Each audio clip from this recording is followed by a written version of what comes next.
Bonjour et bienvenue. Aujourd'hui, on va s'intéresser à ce qui fait vraiment tourner notre monde moderne. C'est une force invisible cachée derrière chaque prise, chaque usine, c'est l'alimentation triphasée. On pourrait dire que c'est un peu le héros méconnu de notre quotidien. Bon, posons-nous une question toute simple. Est-ce qu'on a besoin de la même puissance pour, disons, un grille-pain et pour toute une usine? La réponse est évidente, non. Alors, le vrai défi, c'est de comprendre comment on passe de l'un à l'autre. Comment on passe de la petite prise de la cuisine à la force colossale qui alimente l'industrie. Et voilà la différence fondamentale. D'un côté, on a le monophasé. C'est ce qu'on a à la maison. Imaginez une seule vague d'énergie qui arrive, puis un creux, puis une autre vague. Ça pulse, ça suffit pour nos petits appareils.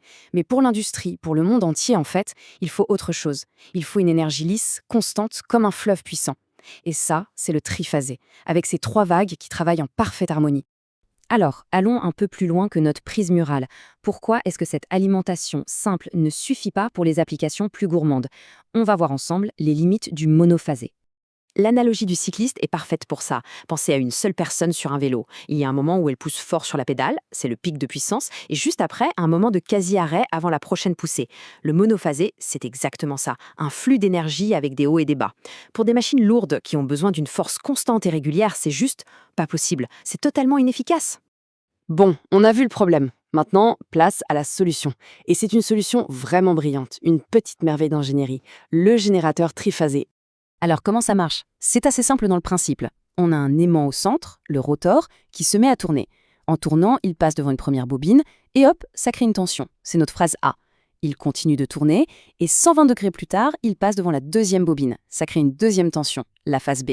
Et vous devinez la suite, encore 120 degrés de rotation, et voilà la tension dans la troisième bobine, la phase C. Cet angle de 120 degrés, il n'est pas là par hasard. C'était la clé de tout le système. Et la conséquence de cette architecture, c'est juste génial. On se retrouve avec trois vagues de tension qui sont parfaitement identiques en taille et en fréquence, mais, et c'est ça le plus important, elles sont décalées dans le temps précisément de 120 degrés. Du coup, quand une vague commence à faiblir, la suivante est déjà en train de monter en puissance pour prendre le relais, les creux sont complètement comblés. Le résultat, un flux de puissance super lisse continu sans aucune interruption. Et là, on touche à la magie du système, son côté presque poétique. Si on fige le temps, à n'importe quel instant, et qu'on additionne la valeur des trois tensions, le résultat est toujours systématiquement 0. C'est un équilibre parfait. Cette harmonie mathématique, c'est ce qui donne au système sa stabilité et son efficacité incroyable. D'accord, on a généré cette belle puissance bien lisse. Maintenant, la question, c'est comment on la branche. Il y a deux grandes façons de faire. On va commencer par la plus courante et la plus polyvalente, la connexion en étoile, qu'on appelle aussi Y. Alors, une connexion en étoile, c'est exactement ce que son nom indique. Imaginez qu'on prend une extrémité de chaque bobine et qu'on les connecte tout ensemble en un seul point central. Ça forme une étoile.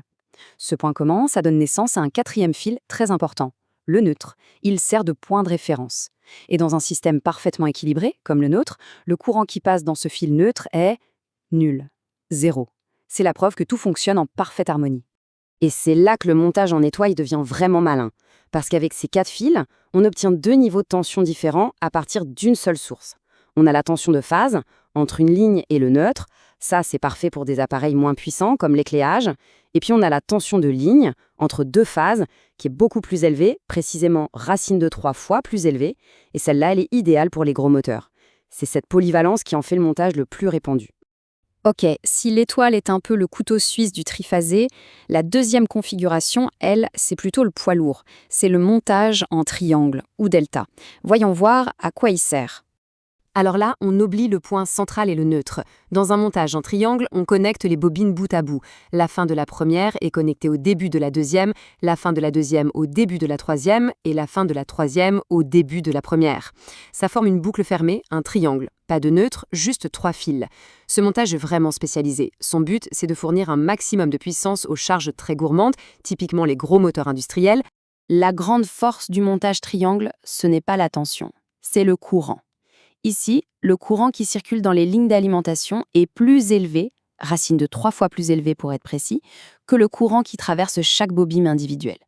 Et c'est exactement ce dont ont besoin les gros moteurs pour démarrer, un énorme courant d'appel. C'est pour ça que le triangle est le roi des applications de forte puissance.